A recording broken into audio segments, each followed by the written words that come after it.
is to prove to everybody that we are not against prophecies. We are talking about communication of such prophecies that will end up creating fear and panic in our society, which is unwarranted. Honorable Chair, it's a simple matter, and it's a very simple matter, and truly is a very simple matter. And what is it? Honorable Chair, before I became IGP, nobody prophesied about me. Now I'm IGP, everybody is prophesying about me. I have no problem with it because I'm a public figure.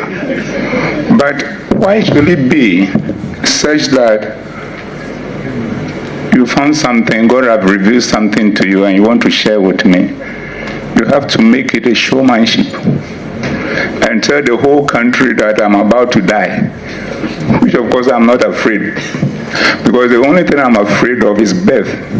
Because if you don't want to die, you shouldn't allow yourself to be dead. So once I have been born, I'm going to die. So as for death, the only thing I can do is probably become a friend of it so that he can treat me with some leniency. But the point is that you go and make such an announcement across the whole world. And I have a wife, I have children, I have a parent who is alive, and I have family members. So every day when I live in my house, and I always get up around 3 a.m.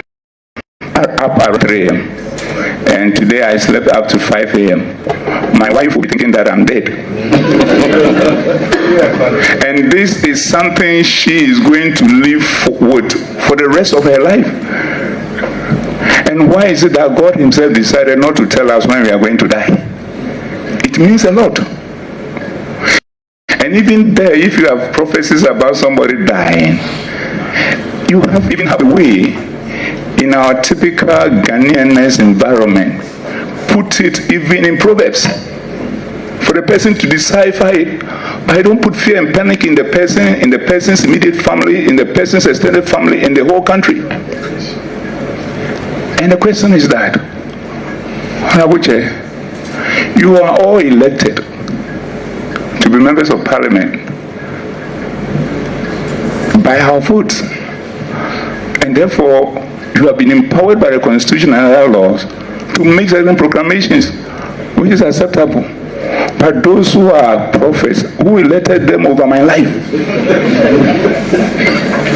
Who elected them over my life? To just get out there and make pronouncement about me where I'm not a member of your family, I'm not your church member, and probably the person might not be even believing in God. And how can a family meet and that family is not thinking about its members, but is thinking about outside people who are not related to the family, and be able to get revelation about those people and share it out there to cause fear and panic? And the point, another point, all this matter, we have decided not to talk about it. We are deep-seated Christians that we don't joke with godliness.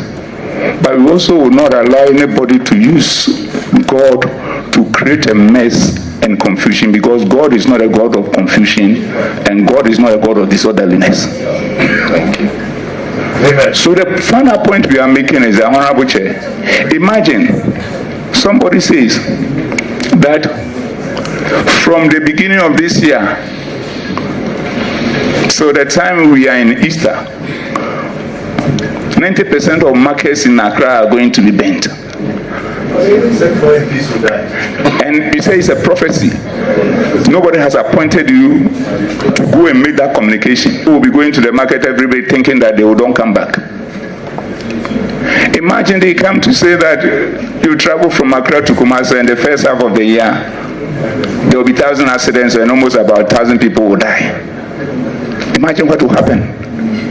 So the only point we are saying is that we don't know what language God speaks and who interprets it for who. But the point is that if God speaks to you and then you go out there ask the same God to give you guidance as to how it should be communicated that will not affect the life of individuals in a manner that will put them in fear, put their immediate family in fear, the extended family in fear, the country in fear. Why is at the same time making sure that when it all settles, you ask yourself, the same God can give direction on the same matter differently? So all what we are saying is this: we are not against prophecies. Go ahead, prophesy. It's very clear, explaining the reason why the police administration over the last 1 year or so has been trying their very best. One more limited the rate at which and for a shame come the sort of fear it put in the public, and then again the IGP makes it quite clear. So yes, indeed, we agree. The Christian nation. It is not as if you say Ghana Police Service a persecute the ministers are one more in charge of the gospel, but rather no, we need to exercise caution with some of the words you're communicating into the public. He makes a very good example out of the situation. Says so for be a July 31st. Now what catch us at the first quarter or at the beginning of the year, we took care from Enkrai, Kumasia, accidents by 1,000 and a Bessia. It causes a lot of fear. People who would want to travel on that stretch of road one businesses near there, one more Busiani Adianano at the Hu and the Beshomu. When people are prophesying about the various and other respective markets, Ahodua, Yawo, mining more Beshe near there. I mean, it calls for concern a lot of fear at the bus system. If you prophesy, say, Obi Ebewua, and also Nipano, or Busia, until it leaves them with nothing but fear. Yes, we need to exercise a lot of wisdom in how you bet me communicating Sanya man. The more reason why over time in the last 1 year or so, IGP and the Ghana Police Service, Amma Emrano, I am very clear. So there are laws a govern Sadia Banigina, Quaya Obefasoa, Obe communicating or prophecies, any idea no. There are laws, a woha, and no, a your minor, Anna, a denisa, a chassis. And see, that is the reason. It's not as if you say, or your antichrist, on pass of was. But I agree with him totally, entirely. Say IGP, Ebemaya. Initially, the police administration were not forthcoming with a justification to one more yes, but very good for all of us, and at the Public Accounts Committee hearing, IGP, I'm making some further clarification or clarity. Emma, sir, prophecies, supposedly, a ban on prophecies, anyhow you want to put it. IGP clarified the reason why the Ghana Police Service is applying the laws.